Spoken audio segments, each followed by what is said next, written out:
सनातन धर्म का धर्मपिता कौन? भारत को विश्व का प्राचीनतम खंड माना जाता है, जहाँ से हिंदू धर्म का उद्गम हुआ है। वास्तव में हिंदू किसी धर्म का नाम नहीं है, क्योंकि किसी भी धर्म का नाम धर्मखंड के नाम पर नहीं पड़ता है। भारत का नाम सिंधु नदी के कारण हिंदुस्तान पड़ा, जिसके उपरांत भारतवासी भी अपने को सिंधुवासी से हिंदू कहलाने लगे। हिंदू धर्म का वास्तविक नाम सनातन धर्म है। सनातन धर्म को समग्र विश्व में सबसे प्राचीन धर्म माना जाता है, परंतु फिर भी सनातन धर्म के अनुयायियों की संख्या में दिन प्रतिदिन घटौती होती जा रही है और बाद में उदित होने वाले धर्म हिंदू धर्म के मुकाबले अधिक समृद्ध, संगठित एवं मजबूत होते जा रहे हैं। प्राचीनतम खंड होने के बावजूद भी भारत देश की गिनती आज विश्व के समृद्ध देशों में नहीं की जाती है। इसका मूल कारण है कि सभी धर्मावलंबियों को अपने एक धर्म पिता एवं एक धर्म शास्त्र पर आस्था है, और यदि हिंदुओं की बात करें तो आज उन्हें ना अपने कोई एक निश्चित धर्म शास्त्र का ज्ञान है, ना ही धर्म पिता का, और अपने धर्म का नाम भी भूल गए, तो भला अपने असली धर्म पर आस्था भी कैसे होगी? यही कारण है हिंदू धर्म की दुर्गति का। परंतु अब समय आ गया है कि हम सनातन धर्म के धर्म पिता को पहचानें, क्योंकि सनातन धर्म ही सब धर्मों का मूल बीज है। यदि बीज को सुधार लिया तो सारा वृक्ष सुधर जाएगा। आखिर कौन हो सकता है सनातन धर्म का धर्मपिता? सनातन धर्म सबसे प्राचीन धर्म है, तो उसका स्थापक भी सबसे प्राचीन पुरुष ही होना चाहिए। सभी धर्मों में यह मान्यता है कि सृष्टि के आरंभ में कोई प्रथम पुरुष एवं प्रथम स्त्री हुए, जिनसे सारी सृष्टि का विस्तार हुआ। उन्हें विभिन्न धर्मों में अलग अलग नामों से जाना जाता है, जैसे मुसलमानों में आदम हव्वा, क्रिश्चियंस में एडम ईव, जैनियों में आदिनाथ आदिनाथिनी, हिंदुओं में महादेव शंकर को आदिदेव एवं देवी पार्वती को आदिदेवी माना जाता है। जिस प्रकार आदम का जन्म व मृत्यु नहीं दिखाई जाती, उसी प्रकार महादेव शंकर का हिंदू शास्त्रों में जन्म व मृत्यु का कोई वर्णन नहीं है। वास्तव में आदिदेव शंकर यानी आदम ही सृष्टि के प्रथम पुरुष हुए हैं। सभी धर्म पिताओं के चेहरे से निराकारी स्टेज झलकती है, तो अवश्य ही अव्वल नंबर धर्म पिता तो सबसे जास्ती निराकारी स्टेज वाला होना चाहिए। महात्मा बुद्ध, जीसस क्राइस्ट, गुरु नानक आदि सभी धर्म पिताओं की निराकारी स्टेज ने उनके धर्मावलंबियों को आकर्षित कर उन्हें अपना धर्म पिता स्वीकारने के लिए विवश कर दिया। उन धर्म पिताओं का भी जो पिता अल्लाह अव्वल दीन होगा, वो तो अपनी संपूर्ण स्टेज में उनके मुकाबले जास्ती निराकारी स्टेज वाला ही होगा। आदम को सभी धर्म के धर्म पिताएं भी अपना आदि आदमी मानते हैं। एकमात्र आदिदेव शंकर ही के चित्र हैं, जिनसे जास्ती निराकारी स्टेज दुनिया में किसी भी धर्म पिता की देखने में नहीं आती। सबसे जास्ती याद में तल्लीन चित्र शंकर के ही पाए जाते हैं। विश्व भर में की गई खुदाइयों में भी सबसे जास्ती तादाद में शंकर की निराकारी स्टेज वाली नग्न मूर्तियां पाई गई हैं। सभी धर्म पिताओं की जन्म स्थली पवित्र तीर्थ स्थान के रूप में पूजनीय एवं माननीय है, तो अवश्य ही सनातन धर्म के धर्म पिता की जन्म स्थली सबसे प्राचीन एवं अव्वल तीर्थ होना चाहिए। मोहम्मद की जन्म स्थली मक्का, महात्मा बुद्ध की लुम्बिनी, गुरु नानक की नानखाना साहिब, क्राइस्ट की बेथलेहम, ये सभी जन्म स्थली या उन धर्मों के धर्मावलंबियों के लिए प्रमुख तीर्थ स्थली हैं। हिंदुओं में देखा जाए तो अनेक तीर्थ स्थल हैं। विशेष रूप से उत्तर भारत में सर्वाधिक तीर्थ स्थान मौजूद हैं। उनमें भी फर्रुखाबाद स्थित कपिल नगरी ऐसा तीर्थ स्थान है, जिसे सब तीर्थों का भांजा माना जाता है। भांजा पक्ष सर्वाधिक माननीय होता है। कहा जाता है कपिला सदृशम तीर्थ भूमंडले नास्ति क्वचित, अर्थात कंपिल के समान भूमंडल पर अन्य कोई तीर्थ नहीं। यदि कंपिल के उद्भव पर विचार किया जाए तो यह नगरी सतयुग में विद्यमान थी। इस प्रदेश का तप और दार्शनिक चिंतन अभूतपूर्व रहा है। इस नगरी का महत्व आदि देश के रूप में होने से काम्पिल्य को भी ज्ञान तीर्थ और सिद्ध भूमि माना गया है। त्रेता युग में कंपिल की कीर्ति अवर्णनीय थी।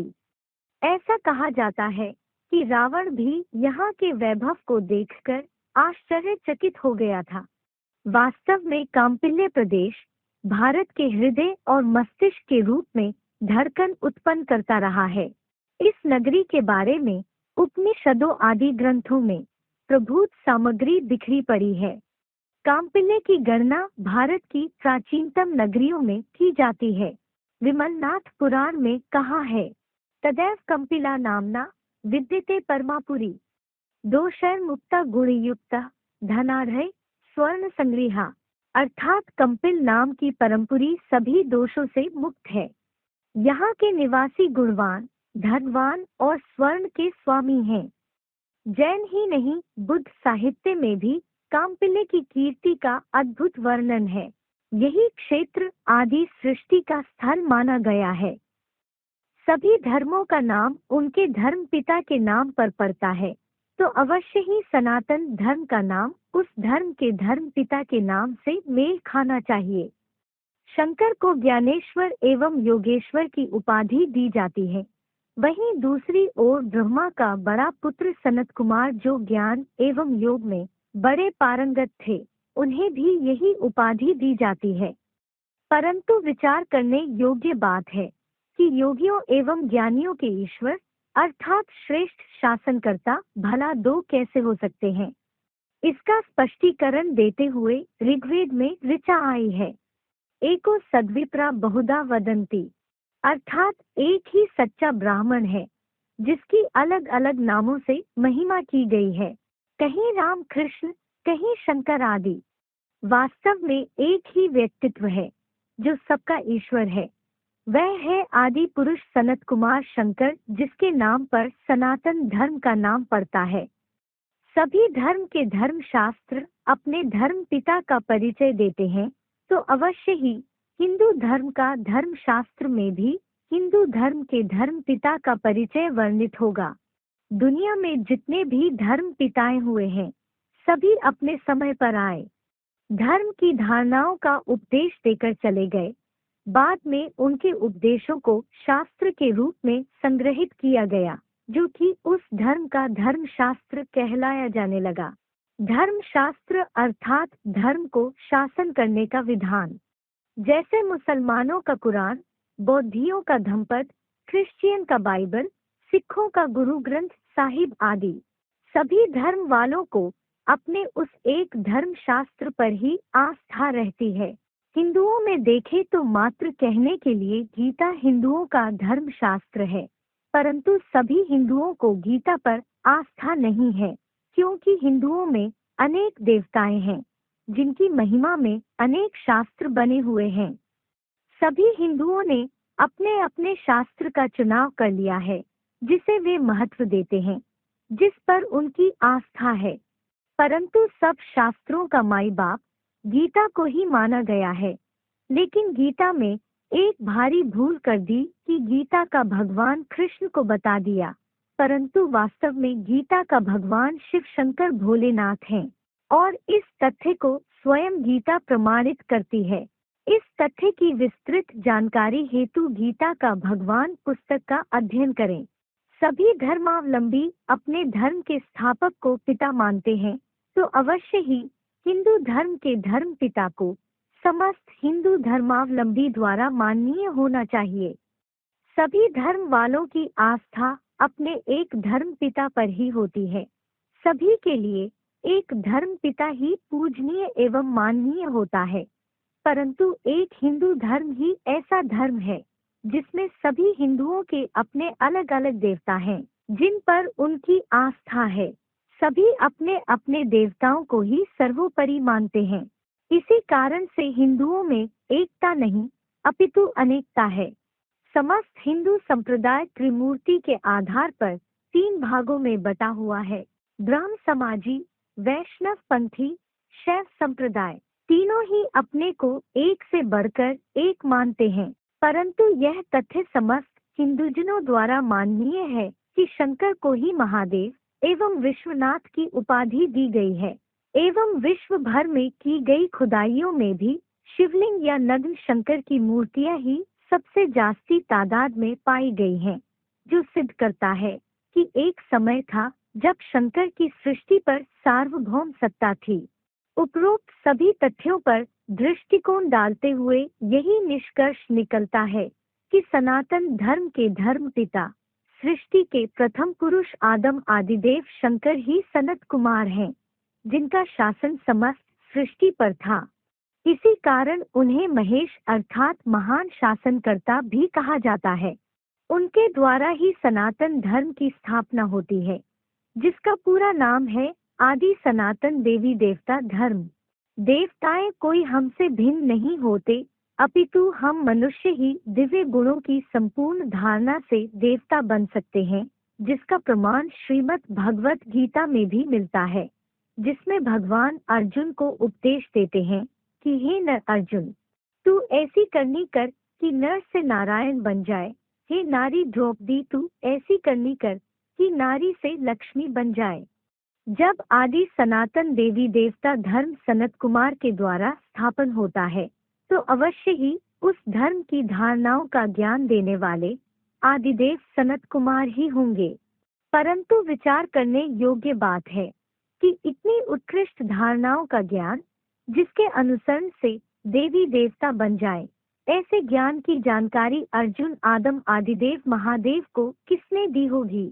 कथा भी दिखाते हैं कि आदम को भगवान ने रचा। परमपिता प्लस परमात्मा शिव निराकार भगवान, जिन्हें हर धर्म में भिन्न भिन्न नामों से मान्यता दी जाती है, वे इस सृष्टि पर आते हैं तो सर्वप्रथम आदम विवस्वत सूर्य नाम के बड़े बच्चे को ही गीता ज्ञान की जानकारी देते हैं। आदिदेव शंकर ही उस गीता ज्ञान को संपूर्णतया आत्मसात कर योग बल के आधार पर भगवान शिव के समान शक्ति धारण कर ईश्वर अर्थात श्रेष्ठ ते श्रेष्ठ शासनकर्ता सिद्ध हो जाते हैं, जिसके लिए श्वेताश्वतरोपनिषद में भी लिखा है, एको ही रुद्रो न द्वितीयाय तस्थु, अर्थात ईश्वर रुद्र केवल एक और अकेला है, उसके अलावा दूसरे के लिए कोई आधार नहीं है। आदिदेव शंकर ही हैं, जिनका दूसरा नाम रुद्र भी है। छांदोग्य उपनिषद में भी लिखा है, एकम एव द्वितीयमस्ति, अर्थात ईश्वर एक और अकेला ही है, दूसरा कोई ईश्वर नहीं है। यह तथ्य सर्वविदित है कि जो सृष्टि का आरंभ करता होता है, वह विनाश करने का भी सामर्थ्य रखता है। परमपिता प्लस परमात्मा शिव आदम आदिदेव शंकर द्वारा पुरानी दुनिया का विनाश एवं नई दुनिया की स्थापना कर रहे हैं, जहाँ समस्त वसुधा कुटुंब होगी, एक ही धर्म, एक ही राज्य होगा। वह है आदि सनातन देवी देवता धर्म। परंतु उस व्यक्ति को कैसे पहचाना जाए कि अमुक व्यक्ति ही आदम आदिदेव सनत कुमार हो सकता है। रहवास। हिंदुओं में उत्तर प्रदेश में फर्रुखाबाद स्थित कंपिल नगरी ही सबसे ऊंच तीर्थ स्थली है, जिसकी जानकारी पहले ही दी जा चुकी है। कहा जाता है कि काम वासना को समूल नष्ट कर देने वाला स्थान होने से इसका नाम काम प्लस पील अर्थात कामपील पड़ा। सिद्ध होता है कि सनातन धर्म के धर्म स्थापक अवश्य ही कंपिल नगरी के रहवासी होंगे, परंतु प्राचीन होने के कारण जिस प्रकार सनातन धर्म का नाम एवं धर्म पिता का नाम लोप हो गया, उसी प्रकार धर्म पिता की जन्म स्थली का महत्व भी मनुष्यों के मस्तिष्क पटल से मिट गया, जिस कारण आज कपिल मुनि के नाम पर बसाया गया कंपिल मात्र एक बीहड़ गांव बनकर रह गया है। नाम। परमपिता शिव सृष्टि पर आते हैं तो जिस गीता ज्ञान यज्ञ की स्थापना करते हैं, उसका नाम देते हैं अविनाशी रुद्र गीता ज्ञान यज्ञ, क्योंकि जिसको निमित्त बनाते हैं वह है अविनाशी रुद्र शंकर, देवों के देव, जो पुराने धर्मों को विनाश करने में किसी से डरने वाले नहीं हैं। भले कोई कितनी भी ग्लानि करे या विरोध करे, परंतु वीरता पूर्वक सभी का सामना करने वाले, वीरों के वीर, जो वीरों में राजा अर्थात इंद्र ही हैं। ऋग्वेद में ऋचा आई है, यह एको अस्ति दंसना महो उग्रो अभिव्रत, अर्थात वह केवल एक है जो अपनी अद्भुत क्रियाओं और दृढ़ संकल्प से महान एवं सर्वशक्तिमान है। कुल अथवा गोत्र। शास्त्रों में दिखाया जाता है कि सनत कुमार ब्राह्मण थे, वहीं दूसरी ओर शंकर को भी जनेऊ धारण किए हुए दिखाते हैं। स्पष्ट होता है वे अवश्य ही पुरुषार्थी शरीर से किसी ब्राह्मण कुल में जन्मे होना चाहिए। ब्राह्मणों में भी ऊंच ब्राह्मण कुल चोटी के ब्राह्मण ही कहे जाते हैं। स्कंद पुराण में कंपिल के सोमयाजी ब्राह्मणों के बारे में लिखा है। आसीत कांपिल्य नगरे सोमयाजी कुलोद्भवा दीक्षितो यज्ञ दत्ताख्यो यज्ञ विद्याम विशारदः, अर्थात कंपिल में सोम यज्ञ करने वाले दीक्षित ब्राह्मणों का निवास था, जो ज्ञान यज्ञ विद्या में परम विशारद थे। इसी कारण उनके द्वारा ही अविनाशी रुद्र गीता ज्ञान यज्ञ का आरंभ होता है। परंतु क्या देखने मात्र से या बात करने मात्र से यह निश्चय किया जा सकता है कि वही आदि पुरुष सनत कुमार हैं? मुंडकोपनिषद में लिखा है, न चक्षुषा गृह्यते नापि वाचा ज्ञान प्रसादेन पश्यते, अर्थात ईश्वर ना तो इन आँखों से प्राप्त किया जा सकता है और न वाणी से, बल्कि ज्ञान से देखा जा सकता है। गीता में भी कहा है, ज्ञान गम्यम, अर्थात वह ज्ञान द्वारा ही पाने योग्य है। उनके द्वारा दिए गए ज्ञान से ही उनकी पहचान की जा सकती है। जिस प्रकार सृष्टि में अनेक धर्म पिताएं आए, देखने में भले ही साधारण थे, परंतु उनके द्वारा सुनाया ज्ञान इतना प्रभावशाली था कि लाखों करोड़ों को आकर्षित कर लिया। कहा जाता है कि बौद्ध धर्म की एक स्पीच से 60-70 हजार को बौद्धि बना लिया। आज क्राइस्ट के अनुयायियों की संख्या 200-250 करोड़ है। लगभग दुनिया की आधी मानवीय आबादी, मुसलमानों का भी करोड़ों की तादाद का हुजूम है। अनुमान लगाया जा सकता है कि उन धर्म पिताओं का भी जो पिता है आदि पुरुष, उनका ज्ञान उन धर्म पिताओं के मुकाबले कितना प्रभावशाली होना चाहिए कि जो धर्म पिताएं नहीं कर पाए वो वह करके दिखाए। ग्रेट फादर्स कहलाए जाने वाले धर्म पिताएं आए, अपना ज्ञान सुनाया, धर्म स्थापन किया, चले गए और सृष्टि का पतन ही होता रहा। उन धर्म पिताओं से कुछ प्राप्ति नहीं हुई और ही अनेकता एवं बंटवारा होता गया। परंतु उनका भी जो पिता है, ग्रेट ग्रेट ग्रैंडफादर, उनसे तो सभी को अवश्य ही प्राप्ति होनी है। इसलिए ही आज भले ही सभी धर्म वाले निराकार को भगवान मानते हैं, परंतु फिर भी सबकी नजरें भविष्य रक्षक फ्यूचर सेवियर पर गड़ी हैं कि कोई ऐसा व्यक्ति आएगा जो समग्र विश्व को एक कर देगा एवं विश्व में पुनः सुख शांति की स्थापना कर देगा, जिसे हिंदू कलंकी, मुसलमान मेहदी, यहूदी मसीहा, बौद्धि मैत्रेय नाम देते हैं। वह कोई अनेक नहीं अपितु एक ही है। सिद्ध होता है कि समग्र विश्व उस एक साकार व्यक्तित्व को ही भगवान एवं अपना ग्रेट ग्रेट ग्रैंडफादर मानते हैं। इसलिए ही गायन है, हिंदू मुस्लिम सिख ईसाई आपस में है भाई भाई। ओम शांति।